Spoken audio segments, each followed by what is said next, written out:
11वीं से 13वीं जेपीएससी में चयनित हुए कैंडिडेट हमारे साथ बातचीत करने के लिए मौजूद हैं।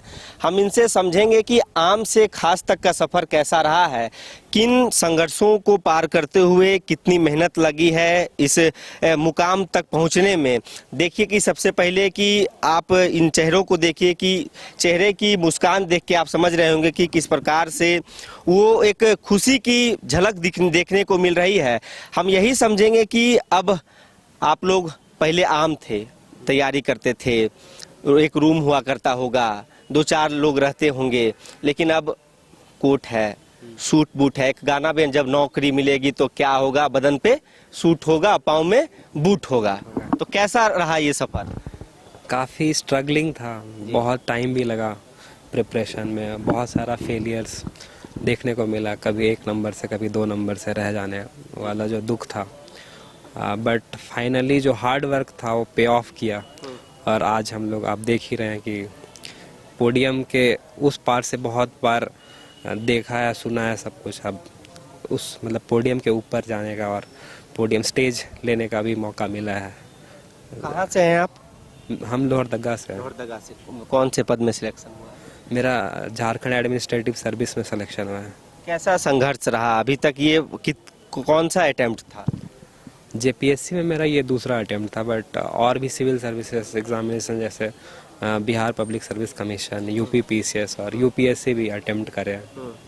तैयारी कैसी रही? क्या आर्थिक स्थिति, या तो फिर हम वो समझने की कोशिश कर रहे हैं कि वो जो एक मिथक बनी हुई है, मतलब कि ये आज के दौर में कि 8 घंटे 10 घंटे 12 घंटा पढ़ना है, या तो फिर इंटरनेट के युग में पहले की इंटरनेट कितना सहायता हुआ है आप लोगों के लिए? मेरे हिसाब से तैयारी के दौरान इंटरनेट का बहुत ही बड़ा योगदान रहा है, क्योंकि कुछ भी चीज़ आप चाहिए इंटरनेट पे मिल जाएगा। बस एक चीज़ ये एक्सपीरियंस किया है कि एक सावधानी भी बरतनी बहुत ज़रूरी है, क्योंकि इंटरनेट के युग में जितनी चाहिए उससे बहुत ज़्यादा चीज़ें हैं। तो आपको क्या करना है, फालतू की चीज़ें साइड करनी है और सिर्फ काम की चीज़ें करनी है।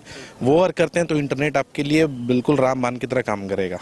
तो मेरे लिए भी वैसा ही किया। आप गूगल पे जाइए, यूट्यूब पे जाइए, क्लासेस हैं और भी कंटेंट्स हैं, आपको बहुत ही ईजिली मिल सकते हैं। तो जिससे कि अब जैसे मेरा ये सौभाग्य रहा कि फिनेंशियली उतनी प्रॉब्लम नहीं थी, बट बहुत सारे लोग हैं जो गरीब तबके से आते हैं, ट्राइबल बेल्ट से आते हैं, जिनके पास सक्षम नहीं है कि वो सारी चीज़ें कर सके। तो उनके लिए इंटरनेट बहुत ही ज़्यादा ज़रूरी चीज़ है। और कुछ जैसे संस्थान हैं जो यूट्यूब में फ्री की भी क्लासेस चला रहे हैं, तो वो उनके लिए बहुत ही ज़्यादा यूज़फुल है। तो ये तो मैं मानूंगा कि बहुत बड़ा रोल है। इंटरनेट का रोल वाकई में अभी अमूलचूर बताया जा रहा है। दरअसल जो लोग गांव से निकलकर शहर तक नहीं पहुंच पा रहे हैं, वो यूट्यूब के माध्यम से वो अपनी पढ़ाई को फुलफिल कर सकते हैं, समझने की कोशिश करते हैं। दादा, ऐसे हो जाए? क्या नाम हुआ? मेरा नाम तो जितेंद्र रजक हुआ। कहाँ से हैं? हम हजारीबाग के चलकुसा ब्लॉक से। अभी तो कंधे पे हाथ रख ले रहे हैं, लेकिन कल जब कहीं कोई केबिन में रहिएगा तो ऐसे लगे सर हैं, ऐसे करके मिलना होगा। चूँकि मैं गांव का रहने वाला हूं, तो मैं उतना लोगों के साथ उस टाइप का व्यवहार नहीं करूंगा। बट फिर भी जब पोस्ट शहर वाले उस प्रकार से व्यवहार नहीं, फिर भी अगर देखा जाए पद की गरिमा के हिसाब से, तो व्यक्ति को वो जो हाथ रखकर बात हो तो पहले करेगा नहीं, बट अगर आप बोल दिए हैं तो फिर नहीं रखेगा। अभी तो हम लोग बातचीत कर रहे हैं, कैजुअल बातचीत है।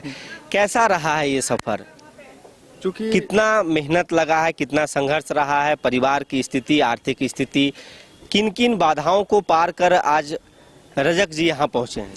चूँकि मैं एक किसान परिवार से बिलोंग करता हूँ और मेरी जर्नी लॉकडाउन के टाइम से ही शुरू हुई थी, जब मैं ग्रेजुएशन कर रहा था।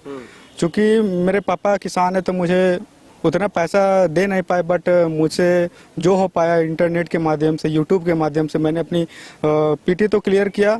बट जब मेंस देने का टाइम आया तो उड़ान में एक एमएमके का प्रोग्राम चल रहा था जो नॉमिनल फी पे था, तो मैं उसे ज्वाइन करके कम से कम 10 से 11 मेंस का कॉपी लिखा। फिर जब रिजल्ट आया तो मेरा अंतिम रूप से चयन हो गया। मतलब जो पीटी की तैयारी अपने गाँव में रखकर? हाँ, मैंने। कब मन में आया कि जेपीएससी किया जाए, ऑफिसर बना जाए? चूँकि मैं प्रारंभ से जेपीएससी का तो तैयारी नहीं कर रहा था, यूपीएससी का एक बार मैंने पीटी दिया था, बट सिलेक्शन नहीं हुआ, तो फिर भी मैं यूपीएससी का तैयारी जारी रखा और बीच में जेपीएससी का आया, तो यह मेरा पहला अटेम्प्ट था और मैंने पहली बार में जेपीएससी को क्लियर कर लिया। पहले ही अटेम्प्ट में आपने मतलब 4 डाला बोले तो? हाँ, पहले ही अटेम्प्ट में मैंने जेपीएससी को निकाल लिया और मेरा रैंक 103 आया और मुझे झारखंड एडमिनिस्ट्रेटिव सर्विस मिला। अब जब गांव जाते होंगे तो बोलते हैं कि रे ऐसे करके बात होता है, आप बोलते होंगे कैसे हैं?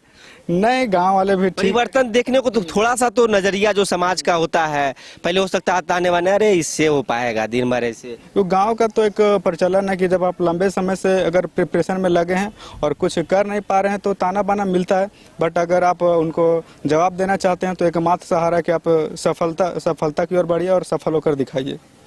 देखिए, ताने बाने को कह सकते हैं कि आप काटना चाहते हैं, समाज की वो जो ताने हैं उससे आप बचना चाहते हैं, तो उन्हें सिर्फ एक ही जवाब है कि आप अपने जो परीक्षा है उसमें उत्तीर्ण होइए। क्या नाम हुआ आप? निशा कुमारी। कहाँ से हैं? देवघर से। देवघर से। बाबा की नगरी से। हाँ, बाबा भोले का पूरा आशीर्वाद रहा है। कौन सा अटेम्प्ट था? फर्स्ट अटेम्प्ट था मेरा। पहली अटेम्प्ट में पूरा माहौल बन गया होगा घर परिवार में? वो तो है ही, वो तो लगता ही है सबको, मतलब अच्छा है, मुझे भी अच्छा फील हो रहा है। घर वाले बोलते होंगे कि देवघर से रांची पढ़ने गई है, यहीं पढ़ रहे थे? नहीं, मैं दिल्ली में पढ़ाई करती दिल्ली में दिल्ली पढ़ने गई है? हूँ। मैंने जेएनयू से मास्टर्स किया है। जेएनयू से। अक्सर महिलाओं को लेकर जो मिथक है, जो समाज में आप भी जान रहे होंगे कि किस प्रकार से बातें सामने निकल के आती है, खासकर जब दूर दराज से कहीं दूसरे जगह लोग पढ़ने जाते हैं, खासकर जो लड़कियों की बात की जाए, क्या संदेश रहेगा उनके लिए? उनके लिए यही संदेश रहेगा कि अगर लड़कियां करना चाहती हैं तो आप उन पर विश्वास करें, उनके सपनों पर विश्वास करें और उनको पढ़ने का मौका दें, आगे बढ़ने का मौका दें। अगर वो बाहर जाके पढ़ना चाहती हैं तो पेरेंट्स का भी ये स्पेशली मेरा रिक्वेस्ट रहेगा पेरेंट्स से कि उनको सपोर्ट करें। जैसे हम 3 बहनें ही थे, फिर भी हमारे पेरेंट्स ने कभी भी किसी चीज़ के लिए कभी भी रोक टोक नहीं किया कि जहाँ जाना है, जैसे मैंने पापा को बोला कि जेएनयू में पढ़ना है, बोले ठीक है जाओ, तो जहाँ जाना है जैसे करना है खुद करो। पापा ने कभी नहीं पूछा कि क्या चीज़ का प्रिपरेशन कर। पापा क्या करते हैं? किसान है। किसान है। किसान परिवार से होते हुए जेएनयू तक का सफर किया और आज जेपीएससी। कैसा महसूस कर पा रही हैं? आंखें नम हो गई हैं? बहुत अच्छा महसूस कर रही हूँ, बहुत अच्छा। वो मैं मतलब ऐसे वर्ड्स में क्या ही एक्सप्रेस कर पाऊँ उसको। देखिए, अपनी बातों को बता नहीं पा रही हैं, हम समझने की कोशिश कर रहे हैं कि आखिर ये सफर कैसा रहा है। आप कहाँ से? मैं रामगढ़ से हूँ। रामगढ़। कैसा रहा ये सफर? कौन सा अटेम्प्ट था? कौन से पद में सिलेक्शन हुआ है? आपसे ये समझने की कोशिश करेंगे कि जो लोग तैयारी कर रहे हैं, हमारे आपके जैसे लड़के, उनके लिए क्या संदेश रहेगा? ये सफ़र इनिशियली तो मैं यूपीएससी से प्रिपरेशन से स्टार्ट हुआ था और ये मेरा पहला था जेपीएससी में। और यूपीएससी में मैं अलग अलग लेवल्स तक पहुंचा था, बट अनफॉर्चुनेटली उधर नहीं हुआ। तो इस बार जेपीएससी की वैकेंसी आई थी तो मैं इसमें लग के फिर फाइनली सोचा अपना स्टेट है तो इसमें कर लेना। और मेरा जो मैसेज होगा झारखंड के स्पेशली जेपीएससी के एस्पिरेंट्स को कि आप इर्रेस्पेक्टिव कि क्या स्टेट मार्केट में क्या न्यूज़ है, कब वैकेंसीज आ रही है, अगर आपने डिसाइड कर लिया है कि आपका ये टारगेट है कि इसको अचीव करना है तो आप इस पे लगे रहिए। और आप में बस एक चीज़ है कि जो क्वेश्चन पेपर्स है और जो सिलेबस है उसको प्रॉपरली फॉलो करते रहिए और कोई बहुत मेजर प्रॉब्लम्स तो नहीं आएगी क्योंकि गाइडेंस काफ़ी है मार्केट में। और रही बात ये एक माइंडसेट का कि कैसे करना है, क्योंकि हम लोग काफ़ी जैसे स्पेशली इस एग्ज़ाम में रहती है कि बहुत बार डिले होते रहती है, तो इसमें यही है कि आप एक बार फोकस आप सोच लिए हैं ऐसा करना है तो फिर आपको पीछे नहीं देखना है, क्योंकि कभी भी ये एग्ज़ाम किसी भी स्पीड पकड़ लेती है। जैसे इसी बार हुआ तो 2-3 महीने में सारे स्टेप्स पार हो गए, अब फिर कभी रुक जाती है। तो ये एक बहुत क्रूशियल मैसेज रहेगा झारखंड के स्पेशली जेपीएससी एस्पिरेंट्स को। मतलब यदि कहा जाए तो इंटरनेट आज के युग में जिस प्रकार से यदि उनका दुरुपयोग भले लोग कर रहे हों, लेकिन वो कहीं ना कहीं कारगर है पढ़ाई लिखाई में।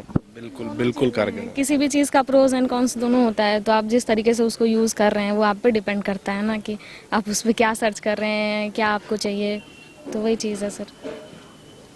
तो हम समझने की कोशिश कर रहे थे कि आखिर जेपीएससी में जो जिनका सिलेक्शन हुआ है 11वीं से 13वीं में, उनका सफ़र कैसा रहा है, पारिवारिक स्थिति, आर्थिक स्थिति से लेकर ये आम से लेकर खास तक का सफ़र। खास तौर पर हमारा ये मकसद ये समझना था कि आखिर इंटरनेट के इस युग में क्या वाकई में किताबें विलुप्त होती जा रही हैं, किताबों की जो प्रासंगिकता है वो बरकरार है, और इंटरनेट कितना सहायक रूप इन अभ्यर्थियों के जीवन में रहा है यहाँ तक के सफ़र में। कैसी लगी हमारी ये बातचीत आप हमें ज़रूर बताएं। फिलहाल इस खबर में इतना ही। अपने सहयोगी कौशल नारायण के साथ सौरभ सिंह, न्यूज़ बाइस्कोप, रांची। घर रहने का मकान भर नहीं, ये खुशियों की तिजोरी है। दरवाजे पर दस्तक देता पड़ोस, खिड़कियों से उमड़ आता आसमां, तारों में उलझी ऐसी ना जाने कितनी दास्तां। कहती हैं चले डायमंड सिटी, एक सफर हम सफर के साथ अपने घर तक। Diamond city, life long bonding, 500 से ज्यादा खुशहाल डायमंड परिवार। जल्दी करें, सिर्फ 200 फ्लैट बाकी। आज ही बुक करें अपना आशियाना।